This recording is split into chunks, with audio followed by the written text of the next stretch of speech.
Let's go, Mr. Briggs.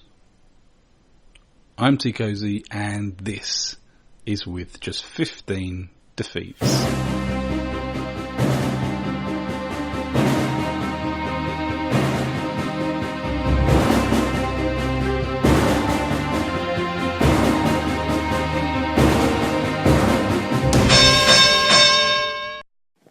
Hi, Teekosey here, and welcome to another round of With Just 15 Defeats. On today's show, we're going to be discussing the big-ish undercard fight on the David Haye show. That's right, let's go, champ! But before we get into that, just want to say thanks for visiting this video. Thanks for watching. I really hope you enjoy the content.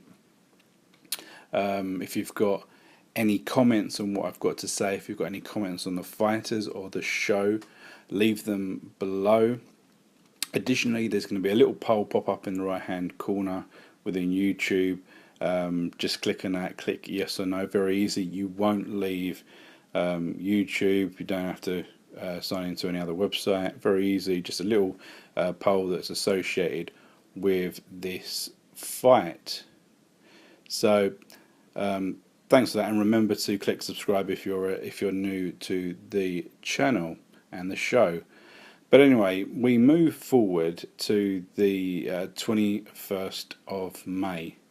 This is going to be a massive night for heavyweight boxing all around the world, because we've got a number of fights that are happening that are going to set paths moving to a variety of fights and changes of positions within the rankings. So as we know, we've got Deontay Wilder and Povetkin fighting for one of the titles. Huge fight, huge fight. Super excited for that fight. We've also got Takam and Joseph Parker fighting on the other side of the world. And that's for an IBF Eliminator. Again, super excited for that fight. Those two fights. If you're a heavyweight boxing enthusiast, we're spoiled basically with those two fights coming up in the next couple of weeks. But also on the same night, we've got Haye Day 2. We've got David Haye's second comeback fight after his absence from the sport for a couple of years to be a celebrity, and in theory, he was injured. Right, so he's fighting Arnold Jajai, the Cobra, as he's called. And on the undercard, we've got Shannon Briggs versus Alexander Dimitrenko. Now, a lot of people were suggesting that really David Haye should have been fighting Shannon Briggs. And to be fair, yeah, that would be, I think there'd be more excitement. There would have been more excitement. A lot of people are disappointed in the selection of opponent David Haye has chosen in Jajai. I've already made the video on that, and I've already made the video on all of the other fights that happened on that night, the Wilder Povetkin, Parker Takam. So go to the channel and check them out. Now, I too believe that it's a poor selection of opponent. I believe that this whole card, one, is been put together to make money, and two, it's been put together from a promotional position. Arnold Jajai, undefeated, got an okay KO record. No one really knows much about him, so they've been able to promote this as a kind of a legit fight. But this is a serious opponent that David Haye is going to have trouble because he's a KO puncher and he's a difficult opponent. In all reality, that probably isn't going to be the case. Now, moving across to the Briggs situation, if you know about this fight, you probably know about the press conference when Briggs turned up and started shouting his "Let's go, champ." This went on and on. David Haye seemed to be a bit annoyed, and he said that he didn't want to fight him. He said that he needed to get a brain scan and all this sort of business. I said this in my David Haye Jajai video, that I think this was staged, a bit like the David Haye Chisora situation after the Vitali fight. I think it's just stage managed to promote this actual fight, which I think's poor showing. And you've got Shannon Briggs. He's going to go in against Dimitrenko. The idea is that he beats Dimitrenko and then David Haye will fight him later on the year. Now, if Dimitrenko was to win this fight, there's absolutely no way that you'd think that David Haye would fight Dimitrenko. There isn't, from a sales perspective, it doesn't sell. I don't think David's going to get away with fighting another one of these guys. He's going to have to step it up in this third fight, if he gets through Shajai, that is. So I think it's all stage managed, and it's for the purpose of selling tickets, getting viewers, etc. And this fight is actually in the UK. It's going to be screened live on a free-to-air, along with the David Haye fight. The previous Heyday fight, we only got to see the main event, if you can call it a main event. But anyway, let's move on to the actual fight, because there is some interesting aspects of this fight. Now, first of all, Shannon Briggs. Who is Shannon Briggs? Now, I think most people will be split into three sections. You either know who he is, you don't know who he is, or you've forgotten you know who he is. Now, he's 44 years old.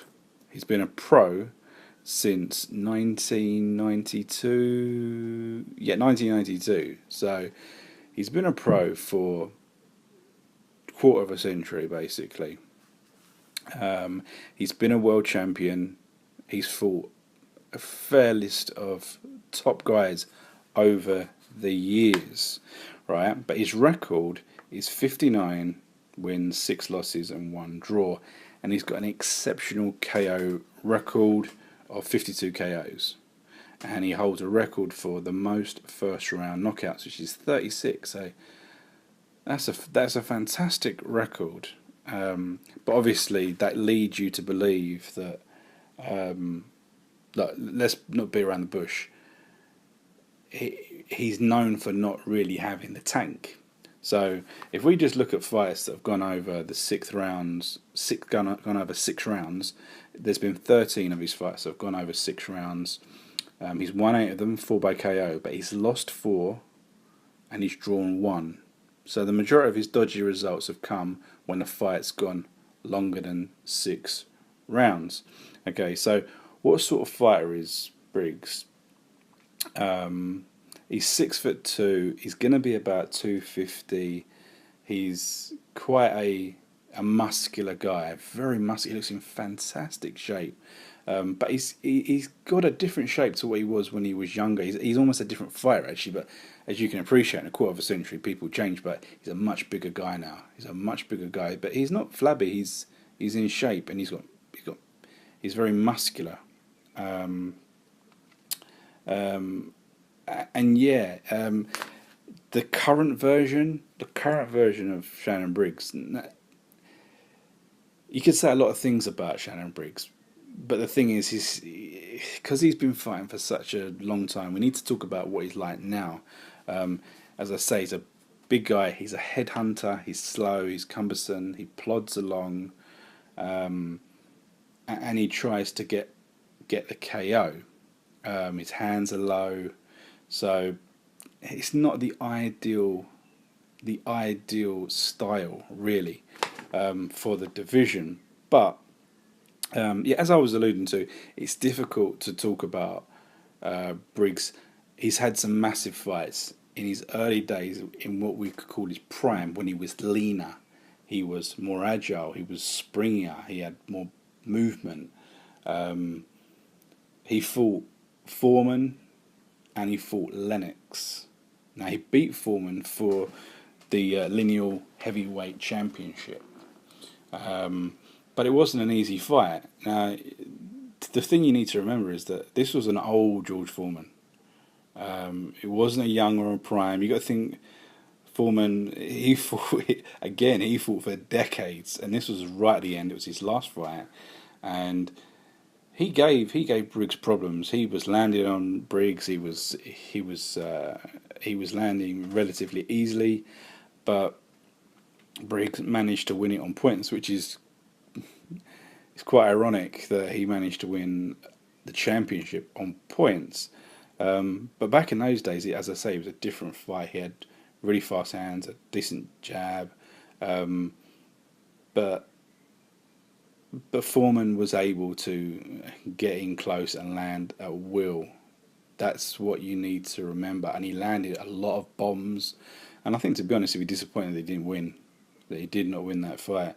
And then obviously we went on to the Lewis fight. Lewis KO'd him, and Lewis exposed the fact that Briggs has no defence. His hands are low. He's looking for the KO himself. He doesn't really have any defence, and Lennox just totally destroyed him. But as I say, they're not really that relevant. Obviously, the fact that he doesn't have a defence is relevant, but we move on quite a considerable time to fights that I think are more relevant to how Briggs is going to perform at the age of 44. Now, about 10 years ago, he won another world championship. I think it was about 10 years ago, against the belt holder Liahovic, who had, I can't remember who he won the title off, but a very poor champion, a very, very poor champion. But the facts here are that Briggs was losing the fight. He was being outworked, outboxed, outpointed, and he pretty much almost blew it right at the end. He would have lost it, but he managed to stop this guy. He managed to stop him very, very late in the fight. And even when he hurt the guy, he had nothing in the tank. He was puffing and huffing and blowing, and he literally had nothing in the tank. And the guy was out for the count on his feet, and he was struggling to knock him out. But he managed to do it, knocked him literally out of the ring in the end, and he got that second title. But once he got it, he basically just dropped it in the next fight to Ibragimov, who done the same job but managed not to get knocked out. Lasted the fight, outworked him, outpointed him, outboxed him, and that was it. Now, then, if you move further forward to probably the most relevant fight, he got another opportunity at a World Championship against Vitaly Klitschko, the legend Vitaly, and Vitaly annihilated him. He went the distance, and he beat him up. Again, it's all you can say. Every round, Briggs took pounding after pounding after pounding. And I think, for me, it summed up in halfway through about the first round. Vitaly lands a bomb. I mean, it's a bomb from hell. And you kind of look at that and you kind of think, we know how the fight's going to go. Briggs is going to be unconscious. But somehow he manages to keep taking those punches. And I remember at the time, after the fight, he was hospitalised for quite some time because of the injuries that he'd received in that fight, the damage, the punches, and the referee. The referee for the fight was a British referee, and he took a bit of criticism for not stopping the fight. But I think it was just one of those fights where, Vitaly was completely dominant, completely one-sided, and he was landing bomb after bomb. But Shannon Briggs just didn't go down. He didn't go down. He took the punishment, and every now and again he threw a punch to make it look like he was still basically alive. So that was it. So he then disappeared for quite some time, for quite some years really, before surfacing. And since then he's been on had a string of first round KOs against bums and journeymen, with the exception of one fight that did go the distance. And that's what some people would say to you. They'll say to you, oh, Shannon Briggs, he's not going to gas out because he's gone the distance recently. And he went the distance with kind of a journeyman who other people have knocked out. That's the thing. Like, he went the distance, but this guy was not punching back. He was not punching Shannon Briggs back. He was moving about. He was staying out of range, but he wasn't really offering much. And this guy has been knocked out by Anthony Joshua, by Charles Martin, Eric Molina. So, and then that's in the last couple of years. So he's not a top talent, and he took Shannon Briggs. Shannon Briggs was unable to knock him out. So I would say him going the distance recently means nothing, absolutely nothing. Now, let's just move over to this opponent, Dimitrenko. A lot of people are making the statement that Dimitrenko is a much tougher opponent than Arnold Jajai. And I think there's some. You can make that statement, and it's a semi-fair statement, but it's only because we've seen a bit more of Dimitrenko. He's been in with he's had two notable fights. Jajai's had nothing. He's fought all of his fights out in Switzerland apart from one. He has not stepped up at all, and we just don't know whether he's got it to take it to the next level. Okay, so Dimitrenko, he's been a pro for an exceptional amount of time. I know we were saying about Briggs, but that is just ridiculous, the length of time he's been a pro. Now, Dimitrenko's been a pro since 2001, so 15 years, and he hasn't made it. He has not made it really of any notable level. So you've got to say that just from that perspective, he's not a top guy. He's not remotely near a top guy. I think he's been ranked in the past. I don't know how, considering the opponents that he's fought, but he has been ranked in the past. He's got two notable fights on his resume, and they are both defeats. Firstly, Eddie Chambers. Eddie Chambers took him the distance and completely outpointed him. It was a complete shutout, really. And here's the important thing that I didn't mention just a few moments ago. Alexander Dimitrenko, whilst his record is 38 wins and 2 losses, so 40 in 15 years, right? This guy's a massive guy. He's 6'7", he's got a reach of 83. So that's huge. 83. He's this, like, kind of reminds you of that dude from Rocky. I can't remember what his name was off the top of my head, but one of the guys that he fought in one of the Rocky films. But this guy's massive. He's massive. And he should be able to, as we've said in some of these other videos, that the big guys, they should be able to utilise their natural attributes, size and reach. He should be able to do this, but the fact that he's lost to Eddie Chambers, who's a tiny heavyweight, an absolutely tiny heavyweight, kind of completely just shows you this guy's not the real deal. He's never going to be the real deal, and he's never going to trouble anyone half competent. Now his other fight of interest is against Kubrat Pulev. Kubrat Pulev only lost to Klitschko. We know he's a top guy. We know he's got good hand speed. We know he's got a good jab. We know that he's a wily individual. But this was a semi-competitive fight, and Pulev got the stoppage in the end. He just wore him down. He completely wore him down. In the end, he stopped him with a jab. It was somewhat pathetic, but that was it. But just going on to the Dimitrenko style, as I said, he's a massive guy. He's got massive arms, a massive reach, and he likes to fight off of the jab, as you'd expect, trying to fight off of his natural attributes of having that massive reach. He tries to fight off the jab. He's springy. He likes to move. He likes to kind of a bit of head movement. He's got quite a traditional style, both hands up, and fighting off the jab. So, kind of like first impressions, you kind of think he should be quite good. He should be quite good, but we know that he's not. They're the facts. So it just shows you that he has the attributes. He kind of knows what he should be doing, but he's just too easy to hit. Like the Pulev fight just exposed him. He was far too easy to hit. A decent boxer was able to land a will on this guy. Okay, so that's kind of the two guys here. These are the two guys. How do I think the fight's going to go? I think Dimitrenko's going to win this fight. Dimitrenko's been lined up to fight some other guys in the past, and they're falling through. But I think Dimitrenko, if he's got anything about him, if he has any ambition to still be in the game, he's going to win this, and he's going to win it very, very easily. He's going to keep Shannon Briggs at distance. He's going to outbox him. He's not going to stop him. Absolutely no chance. I wouldn't have thought. And look, we can make easy assumptions here. Shannon Briggs. If Shannon Briggs is to win, he needs to knock him out within about 100 seconds. I reckon. If Shannon Briggs is going to win, he needs to knock him out way before the first bell, way before the end of the first round. Otherwise, he's not.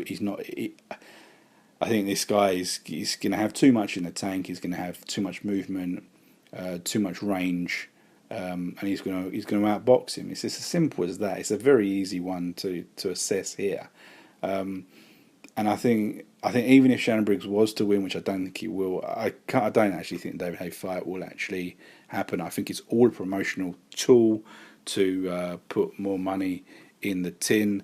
I wouldn't have thought Shannon Briggs is getting anything for this fight. I think he's possibly taking the opportunity, and I think David Haye's maybe taken advantage of him. He's enjoyed that bit of notoriety and promotion, unless Shannon Briggs is involved, like I kind of alluded to earlier in this video. So that's what I think is going to happen in this fight. Thanks for watching the video. If you like what you hear, click that subscribe button, give me a thumbs up, and leave some comments. Do you agree with my opinion of the motive behind this matchup, and do you think Shannon Briggs has a chance? Okay, thanks, and we'll see you in the next round.